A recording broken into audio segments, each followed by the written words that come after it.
When I unfolded that crumpled piece of paper, I never imagined those 5 words my daughter scribbled would save my life. Pretend to be sick and leave. I looked at Imani, confused, searching her face for some explanation, but she just shook her head frantically, her eyes pleading with me to trust her. It was only later, when everything came crashing down around us like a house built on sand, that I understood why. Please, tell us in the comments where you're listening from. We love seeing how far our stories reach. The morning had started like any other Saturday in our Cascade Heights home. September sunlight filtered through the kitchen windows, catching the dust motes floating in the air like tiny dancers, and I was already on my second cup of coffee, French roast with a splash of oat milk. The way I'd learned to like it in my 30s.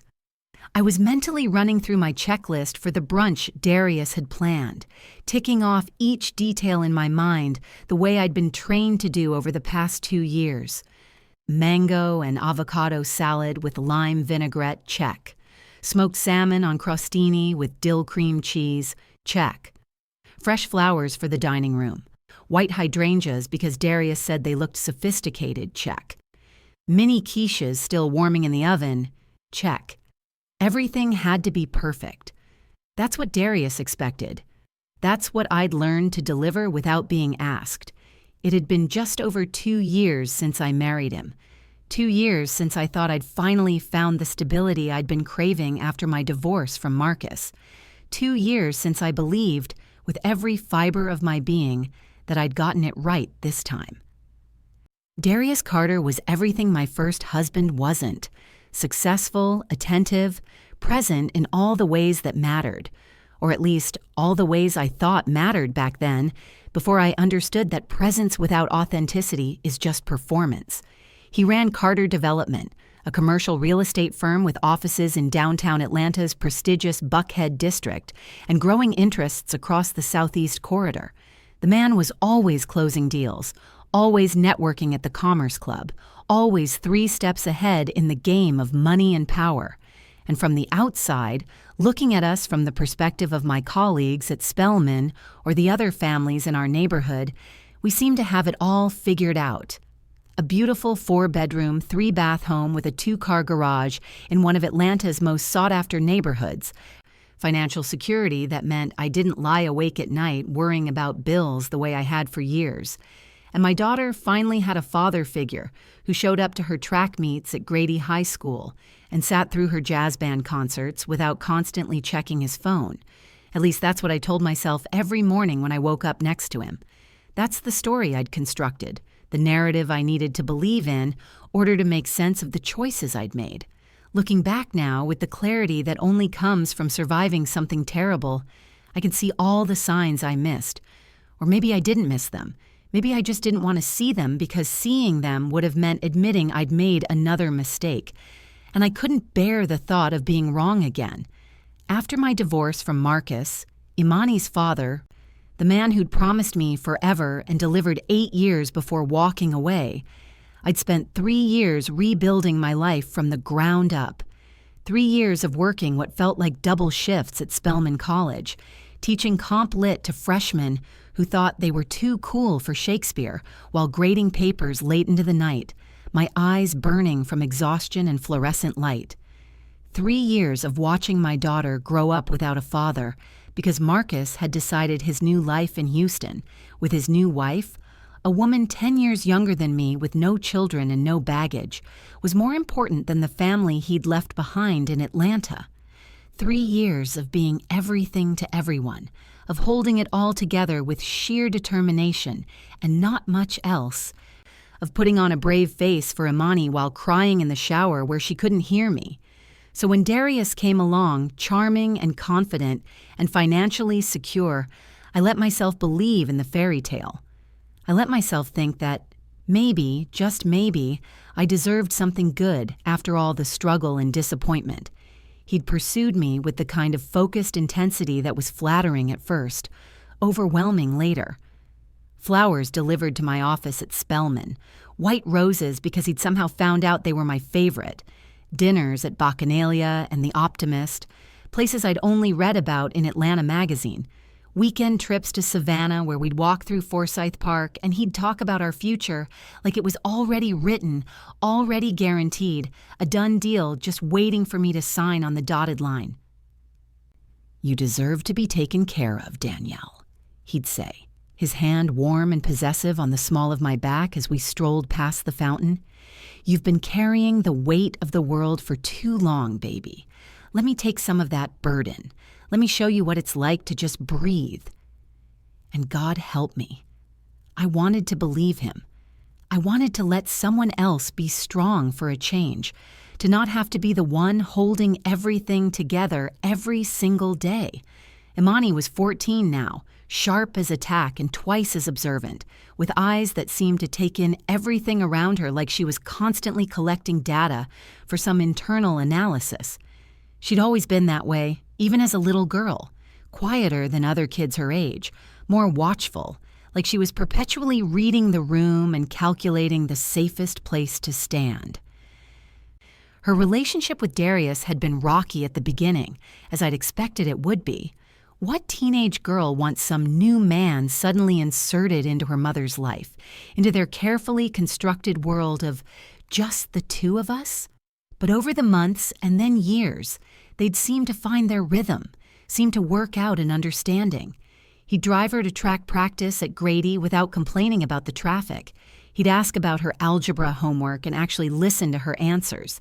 He'd sit through her jazz band concerts at the school auditorium, and afterward, he'd tell her she was talented, that she had a real gift for the saxophone. I thought we were building something real. I thought I was giving my daughter the stable, two-parent household I'd always wanted for her. I thought I knew what I was doing. That Saturday, Darius had invited his business partners over for brunch. Brian Henderson and Marcus Webb, two men who'd been in the real estate game even longer than Darius, men with the kind of old money and connections that could make or break a deal. It was a big deal, this brunch, because they were discussing a major expansion into the Nashville and Memphis markets, and Darius had been stressed about making exactly the right impression. Not just good, perfect. He'd been talking about it for weeks, planning every detail, and by extension, that meant I'd been planning every detail too. "This is the deal that's going to take us to the next level, baby," he'd told me the week before, pacing our bedroom like a caged animal, his nervous energy filling every corner of the room. "Brian and Marcus have the connections in Tennessee. We close this. We're not just Atlanta anymore. We're regional. We're legitimate players." "You're already a legitimate player," I'd reminded him, but he'd just shaken his head. "Not like this. This is different. This is real money. This is legacy money." So I'd spent the entire week making sure everything would be perfect for these men and their wives. I'd planned the menu, tested the recipes, bought new serving dishes because Darius said our old ones weren't impressive enough. I'd cleaned the house until it sparkled, arranged fresh flowers in every room, made sure our guest bathroom was stocked with expensive hand soap and monogrammed towels. I'd done everything right, because that's what you did when you loved someone, when you wanted to support their dreams. Or at least, that's what I'd convinced myself I was doing. Looking back, I can see it for what it really was: performance. I was performing the role of the perfect wife, and I'd gotten so good at it, I'd almost forgotten I was acting. I was in the kitchen that Saturday morning, putting the finishing touches on a mango and avocado salad that looked like something out of a food magazine when Imani appeared in the doorway. Something about her face stopped me mid-motion, my hand frozen in the act of drizzling lime vinaigrette over perfectly arranged fruit. She was pale, her usual warm brown skin looking almost ashen in the morning light, and there was something in her eyes I couldn't quite name. Fear, maybe, or desperation, or both twisted together into something that made my stomach clench with maternal instinct. "Mom," she said quietly, her voice barely above a whisper, glancing over her shoulder toward the hallway like she was checking for something. "Can you come to my room real quick? I need to show you something. It's important." Before I could respond, before I could even process the strangeness of her tone, Darius walked into the kitchen, adjusting his tie with the kind of practiced precision that spoke of years of business meetings and power lunches. He always dressed impeccably, even for casual gatherings at home. Today, it was a navy suit that probably cost more than I used to make in a month teaching. A crisp white shirt that had been professionally laundered, gold cufflinks that caught the light just so. He looked like success incarnate, like every aspiration embodied in 6 feet of well-groomed masculinity.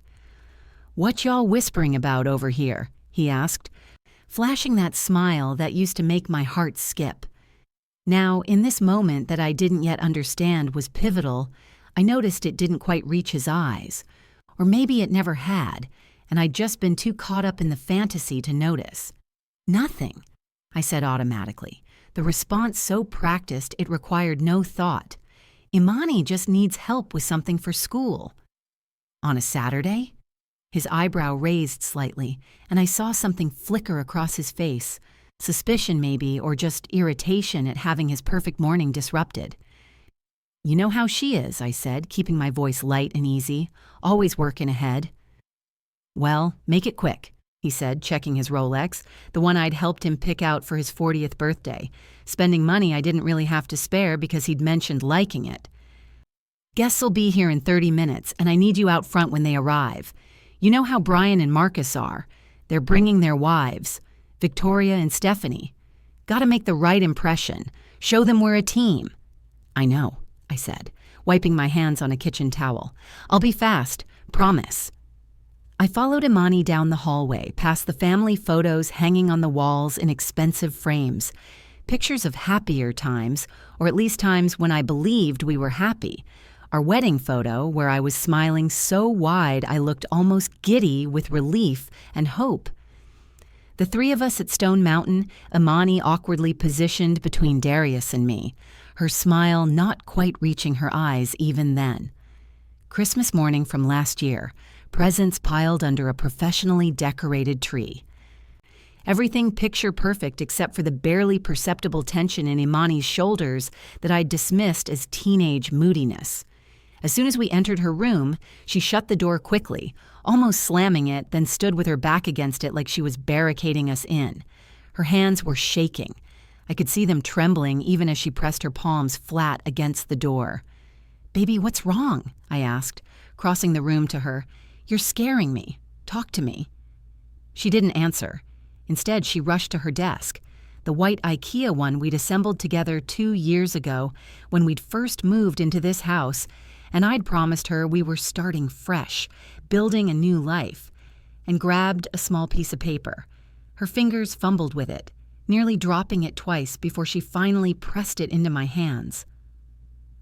I could feel how cold her skin was, how her whole body was trembling like she'd been standing outside in winter. I unfolded the paper, and my eyes took in the hurried scrawl. The letters formed quickly, like she'd been afraid of being caught. "Pretend to be sick and leave now."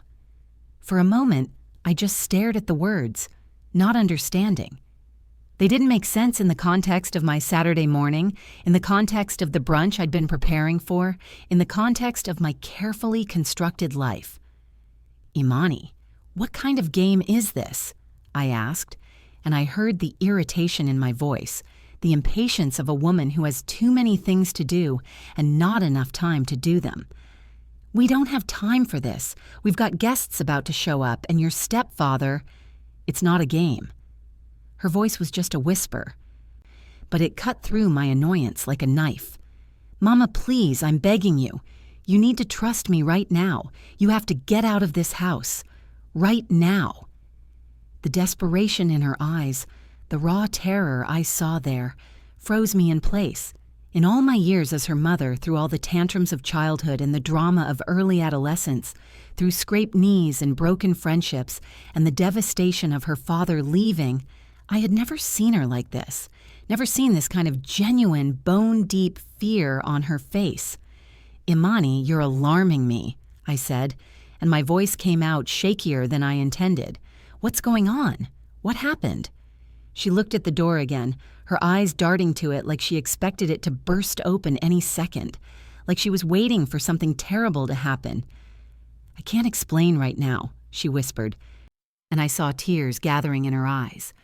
"I promise I'll tell you everything later, everything I heard, but right now, right this second, you have to trust me. Please, Mama, please." Before I could insist, before I could demand an explanation, because surely I deserved to know what was happening in my own house, we heard footsteps in the hallway. Heavy, purposeful footsteps that I'd learned to recognize over 2 years of marriage. The doorknob turned and Darius appeared in the doorway, his face visibly irritated now, the mask of the perfect host slipping slightly. "What's taking you two so long?" he asked, and there was an edge to his voice I'd learned to be wary of. "Brian just pulled up. I saw his car from the front window." I looked at my daughter. Her eyes were screaming at me, begging me to believe her even though nothing she was saying made any logical sense. And in that moment, on pure instinct, on some level of maternal intuition I didn't even know I possessed, I made a choice that would save my life. "I'm sorry, Darius," I said, bringing my hand to my forehead in what I hoped looked like genuine distress. "I'm feeling really dizzy all of a sudden. Might be a migraine coming on. You know how I get sometimes." His eyes narrowed, and I saw his jaw tighten. "Right now? Danielle, you were fine 5 minutes ago. You were perfectly fine." "I know, but it just hit me," I said, trying to sound genuinely unwell, trying to remember how I used to feel during actual migraines back in my 20s. "You know how they are. They come on fast. Y'all can start without me. I'm going to take something and lie down for a bit. I'll try to join you as soon as I can." For a long, tense moment that seemed to stretch like taffy, I thought he was going to argue. I could see him calculating, weighing his options, trying to decide if pushing back was worth it. But then the doorbell rang, chiming through the house with crystal clarity, and he seemed to decide that dealing with his guests was more important than dealing with me. "Fine," he said, his voice tight with controlled frustration. "But try to come out as soon as you can. This is important, Danielle. These people matter." As soon as he left, his footsteps receding down the hallway toward the front door, Imani grabbed my hands. Her palms were sweaty, and I could feel her pulse racing. "You're not lying down," she whispered urgently, her words tumbling out fast. "We're leaving here right now. Tell him you need to go to CVS for stronger medicine.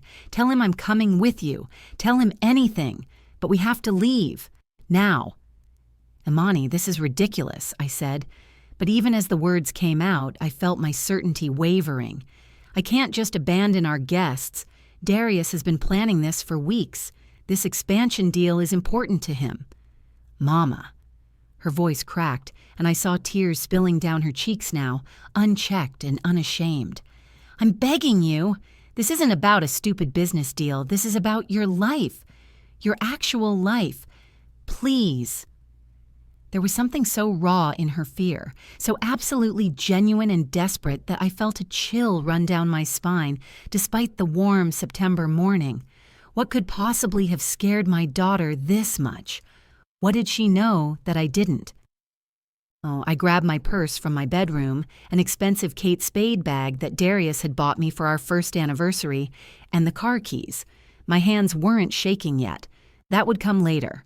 For now, I was moving on autopilot, trusting my daughter even though I didn't understand why. We found Darius in the living room, laughing with 2 men in expensive suits. Brian and Marcus, I assumed, though I'd only met them briefly once before at some charity gala Darius had dragged me to. When he saw us, his smile froze for just a second before he turned back to his guests, his expression shifting smoothly into one of mild concern. "Excuse me, Darius," I interrupted, and all 3 men turned to look at me. "My headache's getting worse. I'm running to the pharmacy for something stronger. Imani's going to come with me." "Your wife not feeling well?" one of the men asked. Brian, I thought, from his silver hair and kind eyes.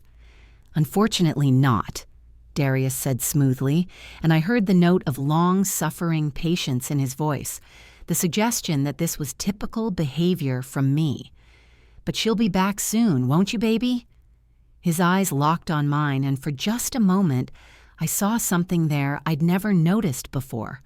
Or maybe I had noticed it, had felt it in the middle of the night when he thought I was sleeping, had sensed it in the way he'd slowly isolated me from my friends and my mother over the past 2 years. Something cold, something calculating, something dangerous. "Of course," I said, and the words tasted like ashes in my mouth. When we got in my car, a silver Camry I'd bought before we even met, one of the last things that was still truly mine, Imani was shaking, actually trembling like she was freezing, even though it must have been 75 degrees outside. She climbed into the passenger seat and immediately locked her door, then reached over to make sure mine was locked too. "Drive, Mama," she said, looking back at the house like she expected it to explode or collapse or somehow reach out and grab us. "Just get away from here, get as far away as you can. I'll explain everything on the way, I promise. But right now, just drive."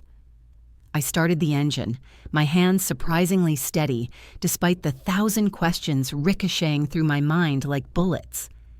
I pulled out of our driveway, past the perfectly manicured lawns of our neighborhood where nothing bad was supposed to happen, past the other houses where families lived their Saturday mornings in blissful ignorance. And it wasn't until we'd turned onto Cascade Road, heading toward nowhere in particular, that I finally spoke. "Talk to me, baby," I said, keeping my eyes on the road because I wasn't sure I could handle seeing her face while she told me whatever terrible thing she was about to tell me. "What's going on? What happened?" "Darius is trying to kill you, Mama." The words came out like a choked sob, and I almost ran the red light at the intersection. My entire body went cold, like someone had opened a door to winter right there in my car. For a moment, I couldn't breathe, couldn't think, couldn't process what she'd just said because the words were too impossible, too absurd, too much like something out of a movie and not real life. "What?" I managed to say, my voice barely audible over the rush of blood in my ears. "Imani, that's not funny. That's not funny at all." "You think I would joke about something like this?" Her voice broke completely now, and when I risked a glance at her, I saw tears streaming down her face, saw her whole body shaking with the force of her fear and relief and desperation all mixed together. "I heard him, Mama. I heard everything, everything." The car behind us honked, and I realized the light had turned green. I hit the gas automatically, driving without any real destination, just needing to move, to get away, to put distance between us and that house and the man I'd shared a bed with for 2 years. "Tell me exactly what you heard," I said, trying desperately to keep my voice steady even as my heart hammered against my ribs like it was trying to escape my chest. "Start from the beginning. Don't leave anything out." Imani took a shaky breath, wiping her eyes with the back of her hand. "I went downstairs for water last night. It was late, maybe 2 in the morning. I couldn't sleep. I'd been studying for my algebra test. You know how Mr. Patterson's tests are impossible. I was thirsty, so I went to the kitchen. When I got to the bottom of the stairs, I saw the light on in Darius's office. The door was cracked open just a little bit." She paused, and I could see her gathering her courage to continue. "At first, I was just going to get my water and go back upstairs. I didn't care about his late-night phone calls or whatever, but then I heard him say your name. He said Danielle clear as day, and something about the way he said it made me stop, made me listen." My fingers gripped the steering wheel so tightly my knuckles turned white, the bones visible under my brown skin. "What did he say?" I asked, though part of me didn't want to know, wanted to turn the car around and go back and pretend this conversation never happened. He said, "Everything's set for tomorrow. Danielle always drinks her tea during these events. It's like clockwork with her. Nobody's going to suspect anything. It'll look exactly like a heart attack. You guaranteed me the stuff is untraceable, right? No way they'll find it in an autopsy?" I felt bile rise in my throat, tasted acid and fear and disbelief all mixed together. Then he laughed, "Mama." Imani's voice was barely a whisper now. He actually laughed, like he was talking about the weather or a football game or something normal. Not like he was planning to murder you. Not like he was talking about killing my mother. The world felt like it was tilting on its axis. This couldn't be real. Darius, the man I'd built a life with, the man who'd held me when I cried about my ex-husband, the man who'd promised to love and protect me, planning to murder me.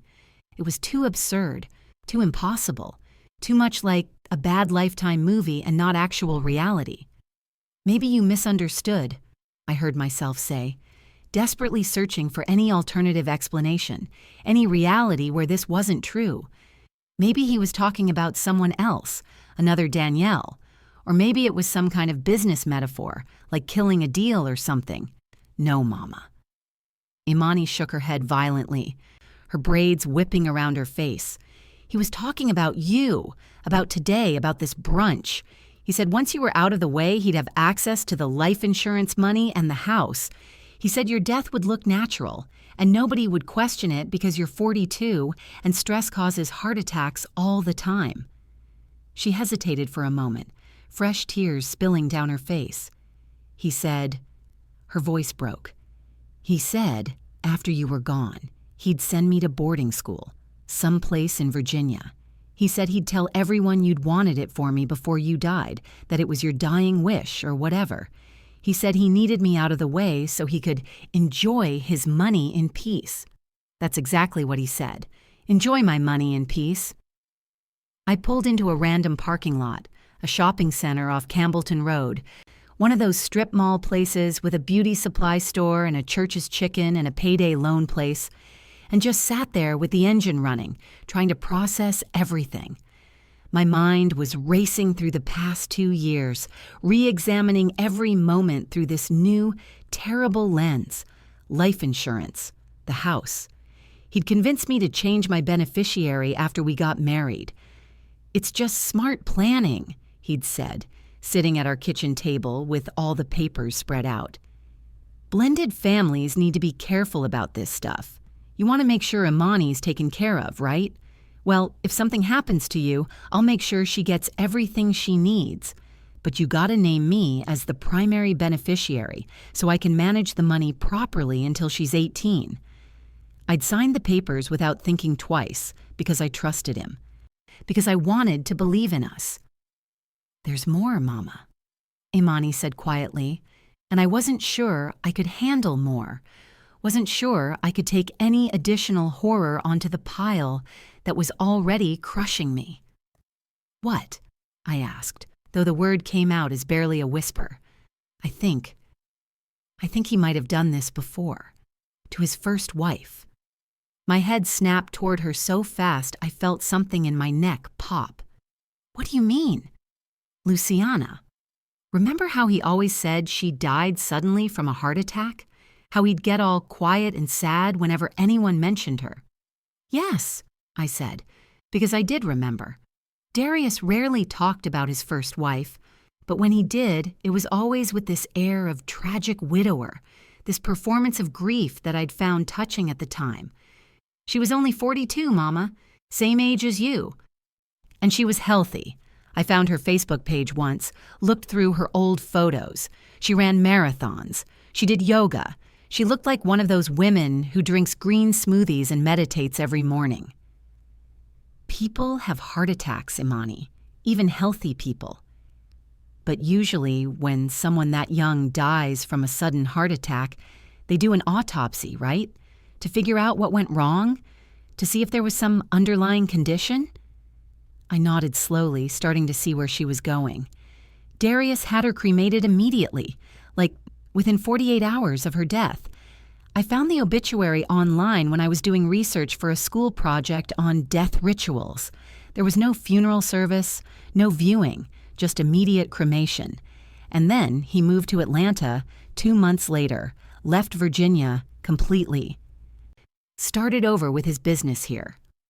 The pieces were falling into place, forming a picture so horrifying I wanted to close my eyes and make it disappear.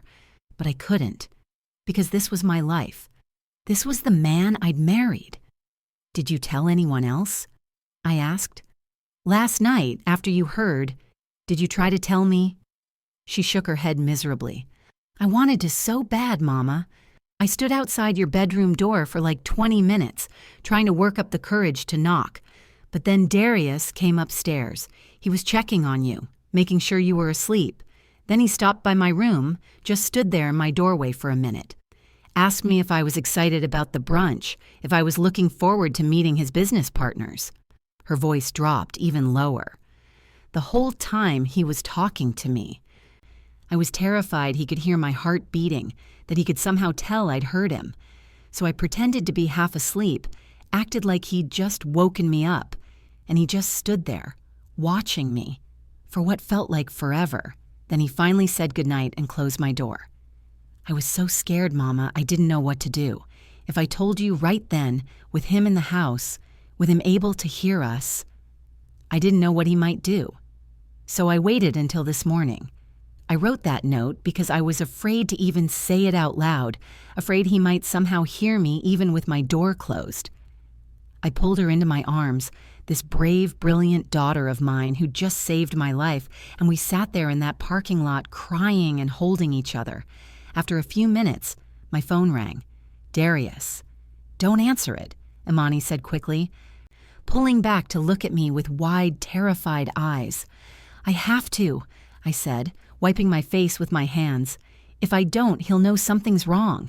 He'll know we're on to him. I took a deep breath and answered, forcing my voice into something approaching normal. Hey, baby, sorry, I'm still at CVS. The line's crazy today. How's your head? His voice was smooth, concerned, the perfect worried husband. And now, knowing what I knew, I could hear the falseness in it, could hear the performance. Still hurting pretty bad, I said, but I'm about to grab the medicine now. Well, don't rush, baby. Take your time. Actually, you know what? Maybe you should go lie down at your mama's place for a bit if you need to. The brunch is going long anyway.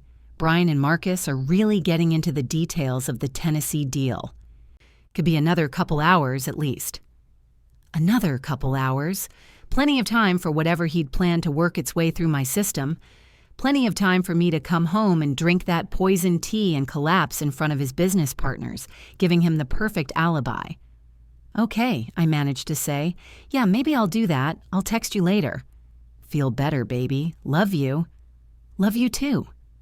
I hung up and immediately felt like I needed to scrub my mouth out with soap. Those words felt like acid, like poison, like everything that was wrong with my life for the past 2 years. What do we do? Imani asked, and I heard the little girl in her voice, the child who needed her mother to have answers and solutions and a plan. We call the police, I said, but even as I said it, I felt uncertain. What proof did we have, really? The word of a 14-year-old who'd overheard a phone conversation in the middle of the night, would that be enough? Or would it just tip Darius off, give him time to cover his tracks, to make it look like we were crazy or vindictive or making things up? I needed help, real help from someone who understood the system, and I knew exactly who to call. Alicia Green had been my best friend since college. We'd met during freshman orientation at Spelman, 2 scared 18-year-olds from small towns trying to figure out Atlanta and adulthood and who we were supposed to become. We'd pledged Delta Sigma Theta together, stayed up countless nights studying for exams and talking about our dreams and plans. She'd been my maid of honor when I married Marcus, had helped me pack up my apartment when he left, had been there through every major moment of my adult life. While I'd gone into teaching, pursuing my love of literature and young minds, she'd become a criminal defense attorney, one of the best in Atlanta, with a reputation for taking on the cases nobody else wanted and winning them through sheer force of intelligence and determination. She'd never liked Darius. From the first time I'd introduced them at a dinner party 2.5 years ago, she'd had reservations. I don't trust him, Dee, she'd told me one night over wine at her condo in Midtown. He's too smooth, too perfect. Nobody's that perfect, especially not men who come sniffing around single mothers with good jobs and no debt. You're being paranoid, I'd said, defensive and annoyed that she couldn't just be happy for me. Maybe, she'd conceded, but I've been doing criminal defense for 15 years now. I've seen enough smooth-talking men to know when something feels off. And with him, something feels off. I'd brushed her concerns aside, had even distanced myself from her for a while because Darius had suggested that maybe Alicia was jealous, maybe she was a bad influence, maybe I needed friends who were more supportive of my happiness. Looking back now, I could see it for what it was: isolation, classic abuser behavior, and I'd fallen for it completely. Now I dialed her number with shaking hands, praying she'd answer on a Saturday morning, praying she wouldn't be too busy or too hurt by my months of distance to help me. "Dee," she answered on the second ring, and I heard surprise and concern in her voice. "Girl, what's up? I haven't heard from you in, 3 months?" "4? You sound weird. What's wrong?" "Alicia, I need your help," I said, and my voice broke on the words. "Something's happened. Something serious, something terrible. Can I come to your office? Right now, it's an emergency." There was a pause, and I could hear her shifting into lawyer mode, all business and focus. "Of course, I'm actually here anyway, catching up on paperwork and case prep. Come to the back entrance on West Peachtree. Don't go through the front lobby. Text me when you're pulling up, and I'll come let you in." "Thank you," I whispered. "Thank you so much. Always, sis. Always." 20 minutes later, after navigating Atlanta traffic on autopilot while my mind spun in circles, Imani and I were sitting in Alicia's office in Buckhead, a sleek space with floor-to-ceiling windows overlooking the city and law books lining the walls. The door was locked, and Alicia had pulled her chair around so she was sitting directly across from us, her face grave and focused as my daughter told her everything. Every detail, every word Darius had said on that phone call, every suspicion about Luciana, everything. Alicia listened without interrupting, taking notes on a legal pad, her face getting grimmer with each detail Imani shared. When my daughter finally finished, when her voice gave out and she sat there trembling and exhausted from reliving it all, Alicia leaned back in her chair, thinking. "Okay," she said finally, her voice steady and controlled. "First thing, we need evidence. Right now, all we have is what Imani heard, which isn't nothing. But it's also not enough for an arrest or even a warrant. It's hearsay. He could claim it was a joke, or that Imani misunderstood, or that he was talking about someone else entirely. We need to catch him with the poison itself, or we need him on tape admitting what he's planning. How do we do that?" I asked. "Do you still have access to the house?" "I have keys, but he's there right now with his partners." "How long did he say they'd be?" "Another hour or 2, maybe. But Alicia, I can't go back there.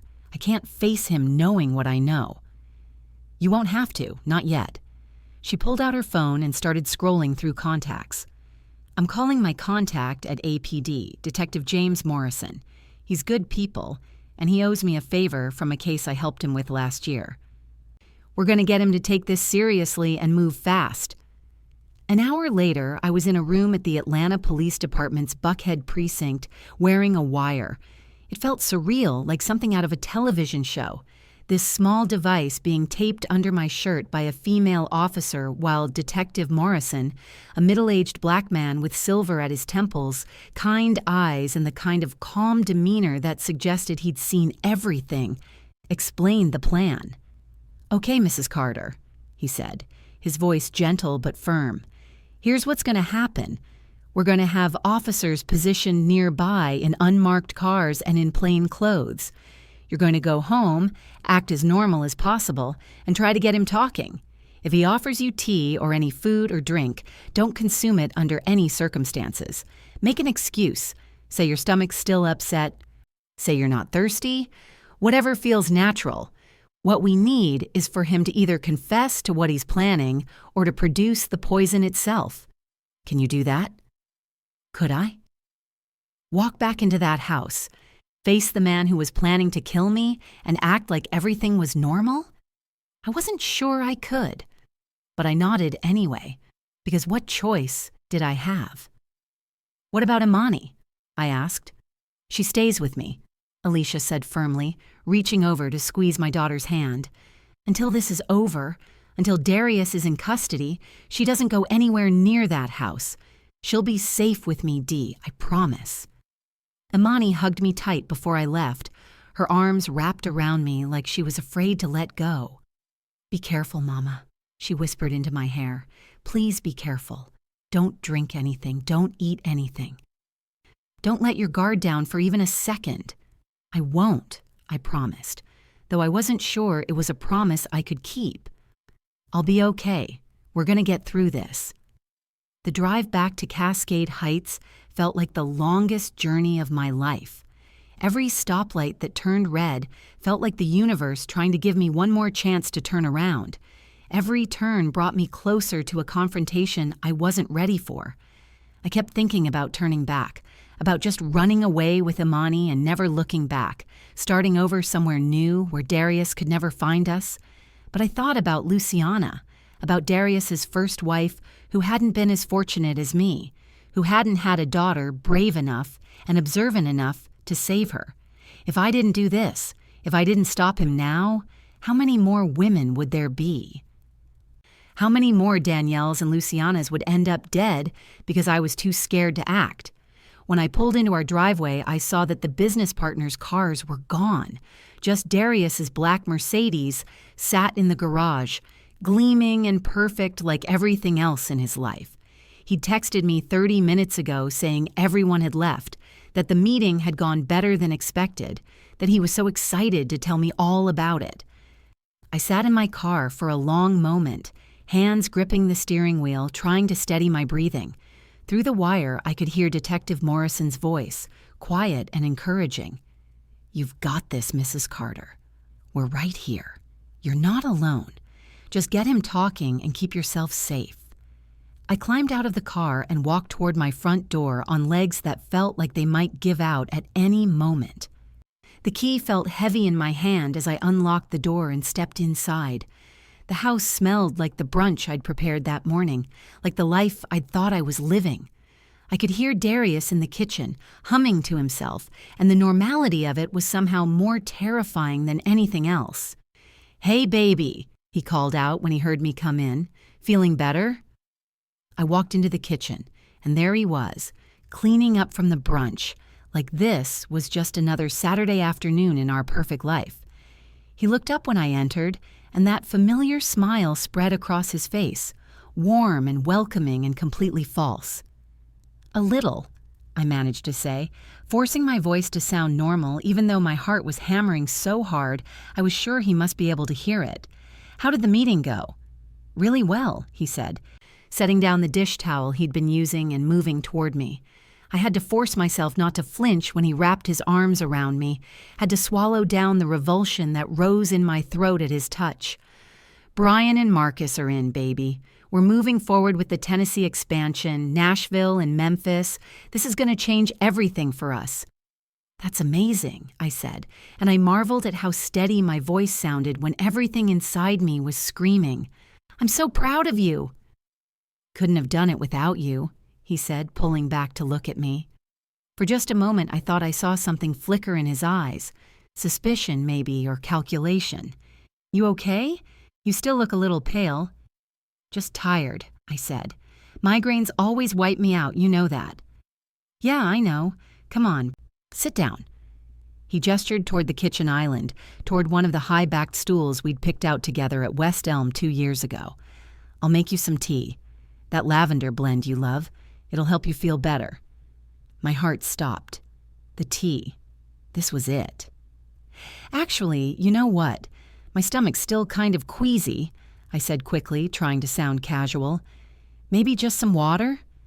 Come on, Danielle. The tea'll help settle your stomach. You always say that. Tea fixes everything. Remember? That's your saying. He was already pulling out the kettle, already filling it with water. Like my answer didn't matter, like my preference wasn't even a consideration.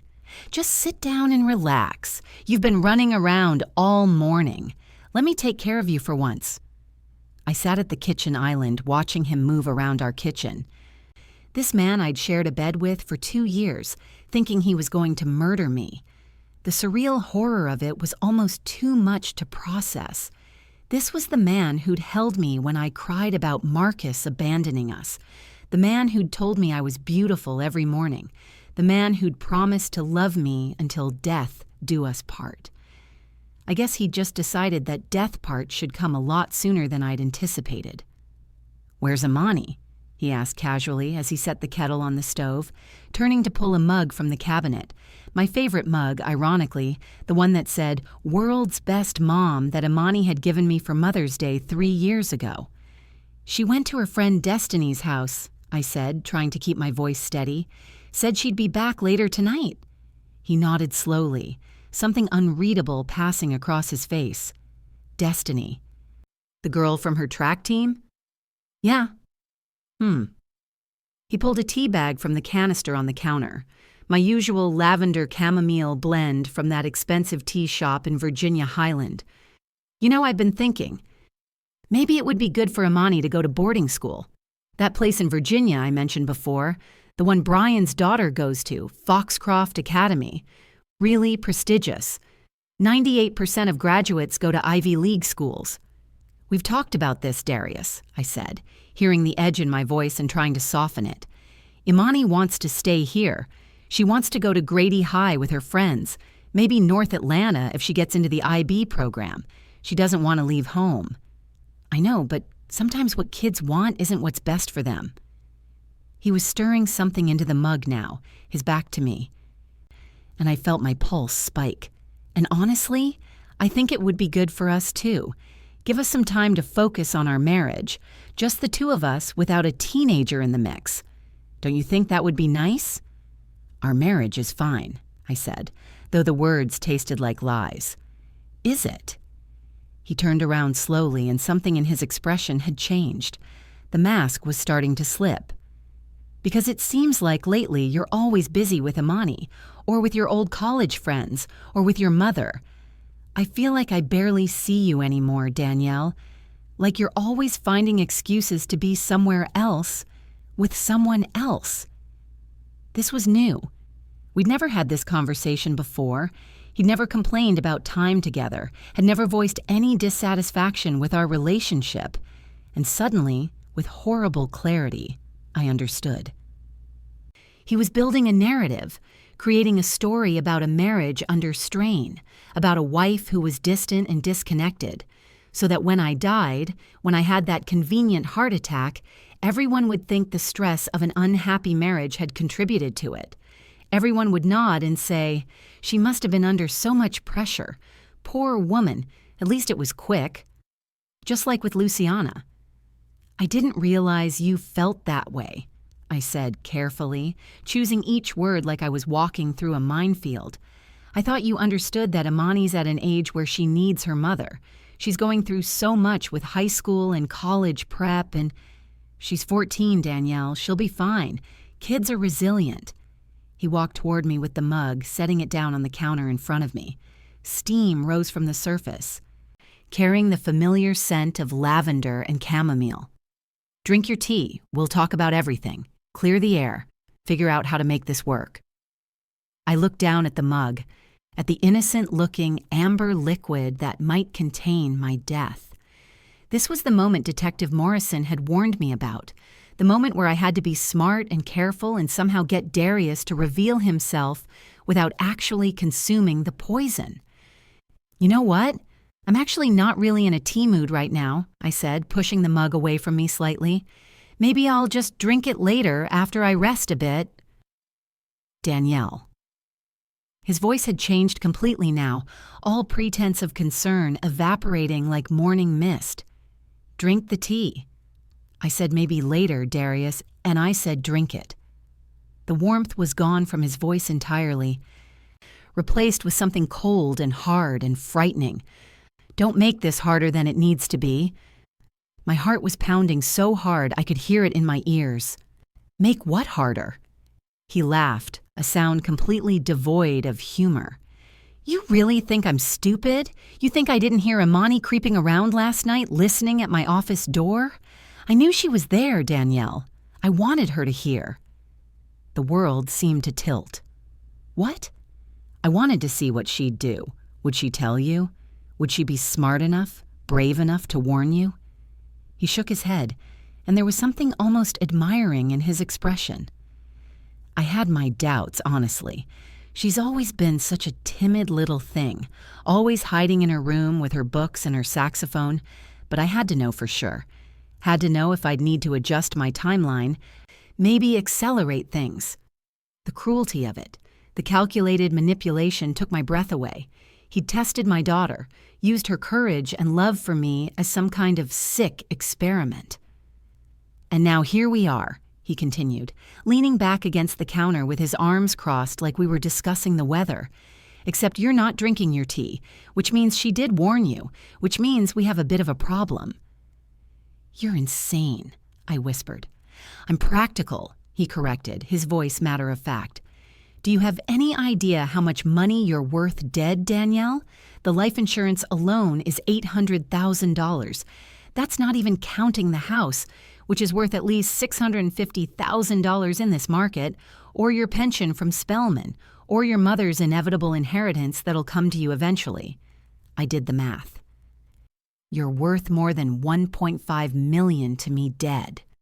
He said it so casually, like he was discussing a stock portfolio or a real estate investment, not the murder of his wife. "I played the long game with Luciana," he continued, "and my blood ran cold at the casual mention of his first wife. Courted her for a year, married her, waited 2 more years before I made my move. But she was smarter than I thought, changed her will at the last minute, left most of her money to her sister instead of me. Do you know how frustrating that was? All that time, all that effort, and I only got the house and half her retirement account. Less than $400,000 total after taxes and legal fees." He shook his head like he was disappointed in a business deal that hadn't panned out. "I wasn't making that mistake twice. That's why I was so careful with you. Made sure you changed your beneficiary right after the wedding. Made sure everything was in joint accounts. Made sure your mother liked me so there'd be no suspicions when you died. I covered every base this time."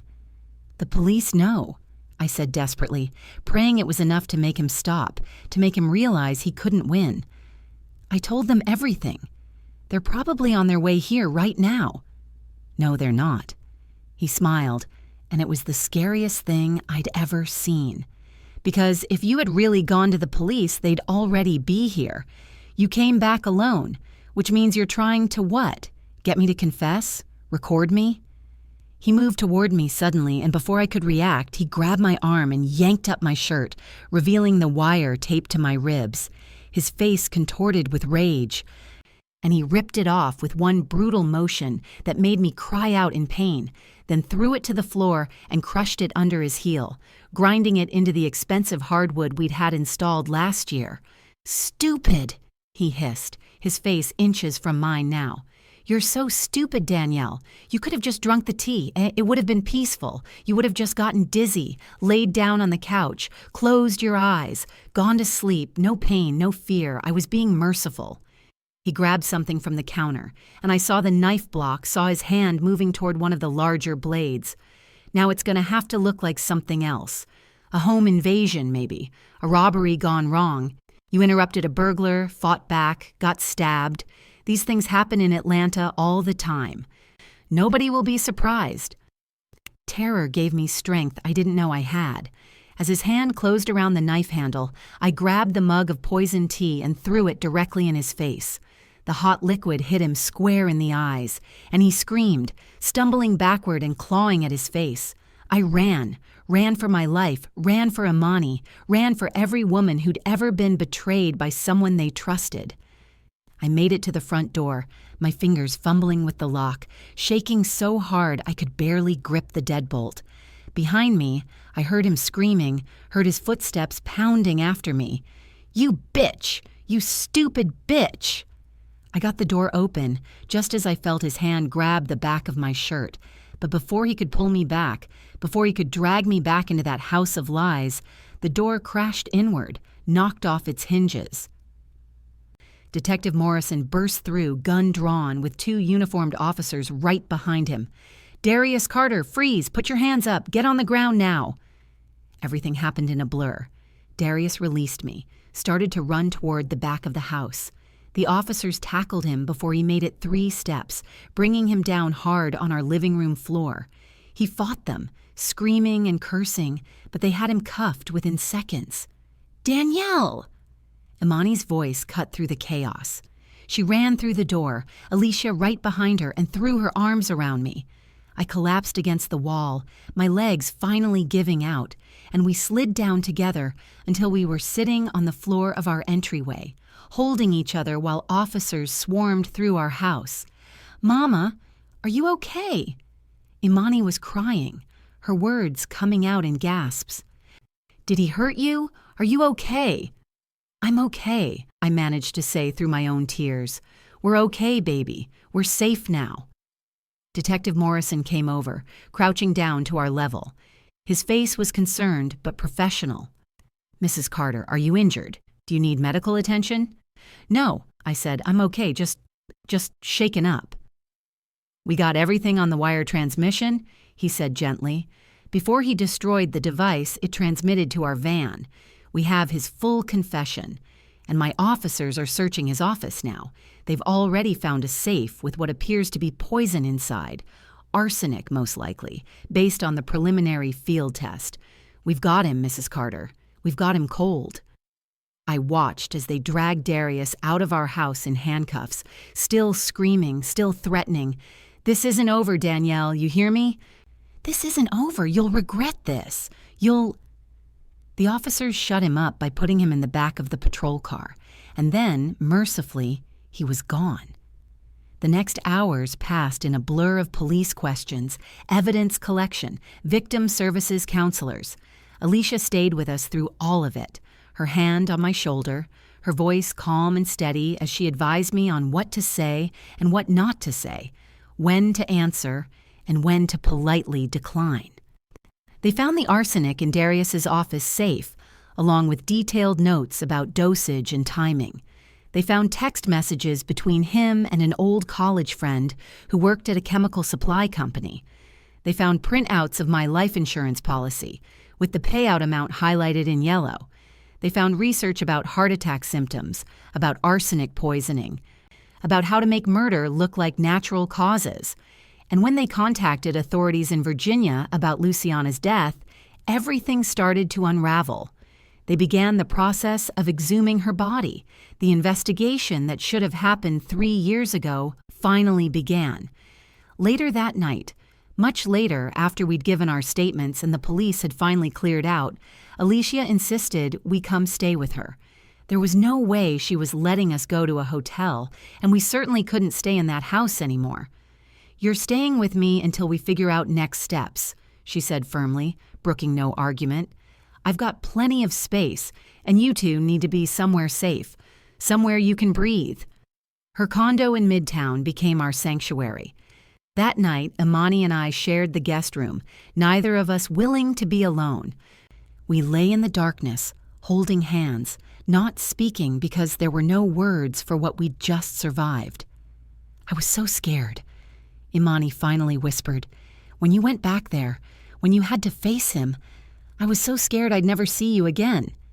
"I know, baby," I said, squeezing her hand. "I was scared too. But you saved us. You saved my life. If you hadn't been brave enough to write that note, if you hadn't trusted your instincts—" I couldn't finish the sentence. Couldn't voice the alternate reality where I'd drunk that tea, where I'd trusted my husband, where my daughter would have been orphaned and sent away to boarding school while Darius spent my life insurance money on his next victim. "I love you, Mama," she whispered. "I love you too, baby. So much. More than anything in this world." The next months were hard in ways I couldn't have anticipated. There was the trial. Darius pleaded not guilty to attempted murder, tried to claim that I'd seduced him into marriage with the intention of stealing from him, that Imani had fabricated everything because she resented having a stepfather. His lawyer painted me as a manipulative gold digger and my daughter as a disturbed teenager prone to fantasy and lies. But the evidence was overwhelming. The arsenic in his safe, the text messages with the chemical supply company employee, the detailed plans he'd written, outlining exactly how he'd kill me and make it look natural, And most damning of all, the results from Virginia. They exhumed Luciana's body, and they found massive amounts of arsenic in her tissue, preserved in her hair and nails even 3 years after death.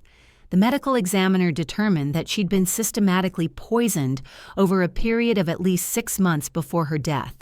The prosecution added first-degree murder charges for Luciana's death to the attempted murder charges for mine. They presented a pattern of behavior, a clear modus operandi. They brought in an expert on female-targeting serial killers who explained how Darius fit the profile perfectly. The charming facade, the careful selection of financially stable women, the patient planning, the method designed to avoid suspicion. The jury deliberated for less than 4 hours, guilty on all counts. The judge sentenced him to life without the possibility of parole.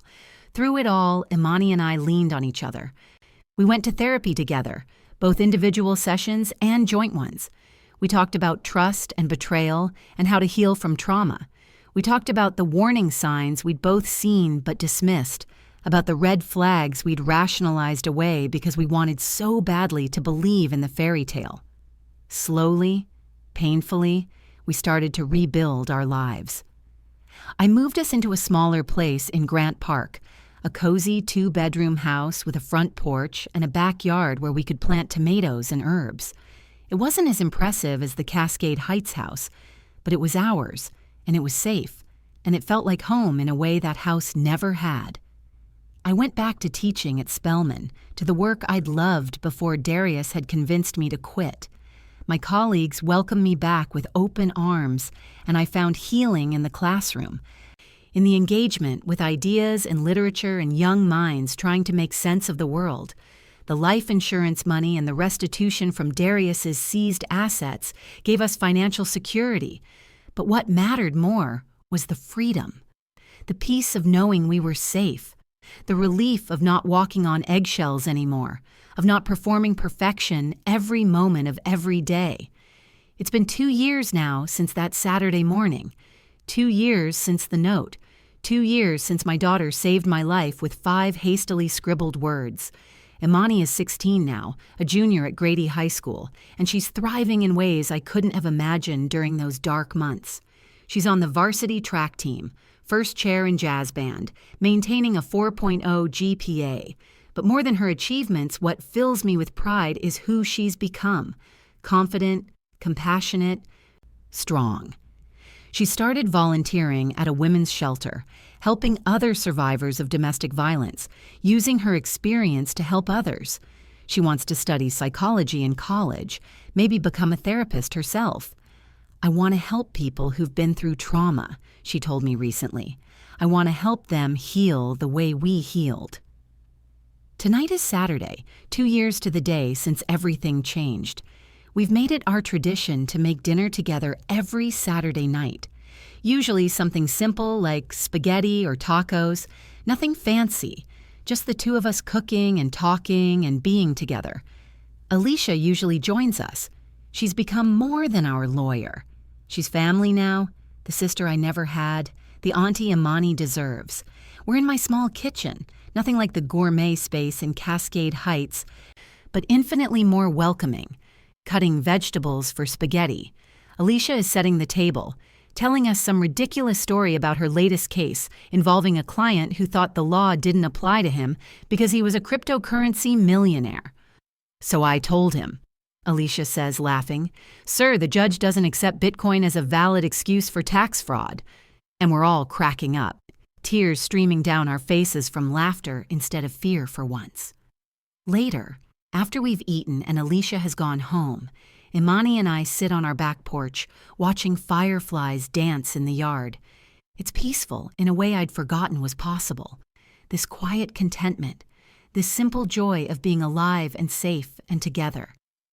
"Mama," Imani says softly, "do you ever think about what would have happened if I hadn't heard him that night? If I'd just gone straight to the kitchen for water and back to bed?" Sometimes, I admit, but I try not to dwell on it. We can't change the past, and we can't live in the what-ifs. I know. It's just Sometimes I wake up in the middle of the night, and for a second I forget. I think we're still in that house, and Darius is down the hall, and everything that happened was just a nightmare. And then I remember it was real. All of it was real. I pull her close, this daughter of mine who carries so much. I know, baby, I have those moments too, but then I look around and I see where we are now. I see how far we've come, and I remember that we survived. We did more than survive, we're healing. We're building a life that's real and true, not some performance for other people. Yeah, she says, leaning her head on my shoulder. Yeah, we are. The next day, Sunday, Alicia calls me. Turn on Channel 2, she says. They're doing a segment about the case. I flip on the TV and there it is. Our story, or a version of it at least. Local woman and daughter escape murder plot, the headline reads. They interview Detective Morrison, who talks about the investigation. They show footage of Darius being led into court for sentencing, his face twisted with rage even in shackles. And then they interview women who've left dangerous relationships, who've recognized warning signs in their own lives because of our story. One woman, tears streaming down her face, says, if it can happen to someone like Danielle Carter, educated, professional, with family and friends, it can happen to anyone. Her story made me realize I needed to get out before it was too late. That's when I make a decision. Our story needs to be told more widely, not just on the news, not just as a cautionary tale, but as a message of hope and empowerment, to show women that it's possible to escape, to rebuild, to survive, to show that betrayal doesn't have to define you, that trauma can be transformed into strength. I start writing that night. Our story. The full story of those 5 words that changed everything, that saved my life, that set us free. I write about the warning signs I missed, the isolation, the control disguised as care, the way he slowly eroded my independence and confidence. I write about Imani's courage and quick thinking. I write about the investigation and trial, but most importantly, I write about the healing, about the life we've built in the aftermath, about the strength we found in each other and in ourselves. When I finish, months later, I show it to Imani first. She reads it in her room while I wait anxiously in the living room, wondering if I've gotten it right, if I've honored her courage without exploiting her trauma. She comes out with tears on her face, but a smile on her lips. It's perfect, Mama. It's our story, but it's also bigger than us. It's for everyone who needs to hear it. We publish it online, and it spreads faster than I ever imagined. Women reach out from all over the country, all over the world, sharing their own stories. Some have escaped situations like ours. Some are still trapped, looking for courage. Some are people who love someone in danger, trying to figure out how to help. Imani and I start speaking at women's shelters, at schools, at conferences. We share our story not to relive the trauma, but to transform it into something that can help others. Alicia comes with us, providing the legal perspective, explaining how the justice system works and how to navigate it as a survivor. We call our presentation 5 Words, How a Note Saved My Life. And every time we give it, every time I see someone in the audience light up with recognition or relief or determination, I remember why we survived. Not just to live, but to help others survive too. One night, about 6 months after we start speaking publicly, a woman approaches us after a presentation at a women's shelter. She's in her 30s, with bruises poorly concealed by makeup and a haunted look in her eyes that I recognize all too well. I needed to hear this, she whispers. My husband, he's been talking about life insurance policies, saying we should increase mine just in case. And I've been feeling so sick lately. But the doctors can't find anything wrong. I thought I was going crazy. You're not crazy, I tell her firmly. Trust your instincts. Get out now. We can help you. Alicia hands her a card for a domestic violence resource center, for a safe house, for legal aid. Call them tonight if you can. Don't wait. Don't give him time to act. The woman nods, clutching the card like it's a lifeline, which I suppose it is. Later, Driving home with Imani, I think about that woman and all the others like her. I think about Luciana, who didn't get a second chance. I think about how easily I could have been another statistic, another wife who died mysteriously, another closed case with no justice. And I think about my daughter, this remarkable young woman beside me, who saved my life with 5 simple words scribbled on a piece of paper because she was brave enough to trust her instincts and act on them. "Mama," Imani says, "what are you thinking about?" "Just how proud I am of you," I say. "How grateful I am that you're exactly who you are. Observant, thoughtful, brave. You saved us both, you know, not just me. If you'd stayed silent, if you doubted yourself." "But I didn't," she says simply. "I couldn't. You're my mother. Protecting you was the only option." We drive in comfortable silence for a while, the Atlanta skyline glittering ahead of us, full of light and possibility. "You know what Dr. Williams said in therapy this week?" Imani asks, referring to her therapist. "We both still go regularly, probably always will. Trauma doesn't just disappear because the danger is gone." "What's that?" She said that trauma survivors often develop what she called threat sensitivity, this heightened awareness of danger that other people might miss. She said that's probably why I always felt weird about Darius, even when you couldn't see it yet. My brain was picking up on subtle cues that something wasn't right. "She might be onto something," I say, thinking about all the little moments I'd dismissed, all the times Imani had seemed uncomfortable around Darius, but I'd attributed it to normal step-family adjustment. "Your instincts saved us. I should have trusted them sooner." "You trusted them when it mattered," Imani says. "That's what counts." Later that night, after Imani has gone to bed, I sit on my back porch with a cup of chamomile tea, real chamomile from a sealed package I opened myself because I still can't drink anything someone else prepares without a spike of anxiety, and look up at the stars. I think about the woman I was 2 years ago, so desperate to be loved and accepted that I ignored every warning sign, so eager to have a partner that I let myself be isolated and controlled, so convinced I needed a man to make my life complete that I nearly let one end it. And I think about the woman I am now, stronger, wiser, more whole than I've ever been, not because I survived attempted murder, but because I learned that I don't need someone else to complete me. I'm already complete. Imani and I were already enough. My phone buzzes with a text from Alicia. "Just got word from the DA's office. Darius's appeal was denied. It's finally over. He's never getting out." Relief washes over me so strong it's almost physical. It's really over. After 2 years of legal wrangling and appeals and motions, it's finally, truly over. I text back, "Thank you for everything, for believing us, for fighting for us. Love you, sis. Always," she responds. That's what family does. I pull out the small wooden box where I keep important things, Imani's baby pictures, my Spelman diploma, love letters from when Marcus and I were young and I thought forever was possible. And there, in a plastic sleeve to preserve it, is the note. That crumpled piece of paper with 5 words written in my daughter's hurried handwriting. Pretend to be sick and leave. 5 words that saved my life. 5 words that changed everything.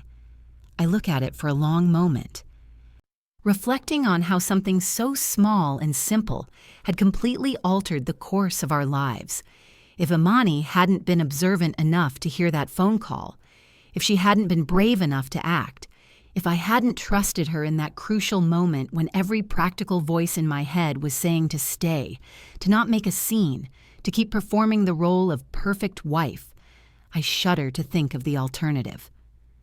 Tomorrow, Imani and I are speaking at a university in Tennessee. Then next week, we're going to a women's conference in Miami. The month after that, we've been invited to speak at a law enforcement training on domestic violence recognition. Our calendar is full of opportunities to share our story, to help others recognize the signs we missed for too long. But tonight, right now, I'm just grateful. Grateful to be alive. Grateful to have my daughter safe beside me. Grateful for second chances and new beginnings and the simple joy of sitting on my back porch on a summer night without fear. I close the box and go inside.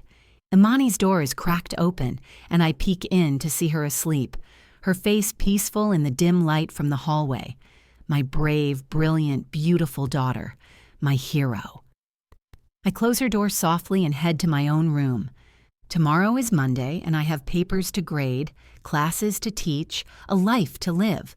A real life this time, not a performance, not a carefully constructed facade designed to please someone else. Just me, just us, just this quiet, hard-won peace. And as I drift off to sleep, I think about what I've learned through all of this, about trust and betrayal, about strength and survival, about the difference between being alone and being lonely, about the price of ignoring your instincts and the power of listening to them. I've learned that sometimes the people who claim to love you the most are actually the most dangerous. I've learned that appearances mean nothing, that charm can be a weapon, that the scariest monsters look like regular people. But I've also learned that survivors are stronger than their trauma. That healing is possible. That love, real love, the kind between a mother and daughter, the kind between true friends, is the most powerful force in the world. And I've learned that sometimes your salvation comes from the most unexpected place. Sometimes it comes in 5 words scribbled on a piece of paper by a scared teenager who loved her mother enough to be brave. Sometimes it comes in the form of a simple note that changes everything. Pretend to be sick and leave. Sometimes, to find your true strength, you first need to pretend to have it. And then one day, when you least expect it, you realize you're not pretending anymore. You're just strong. And you always were.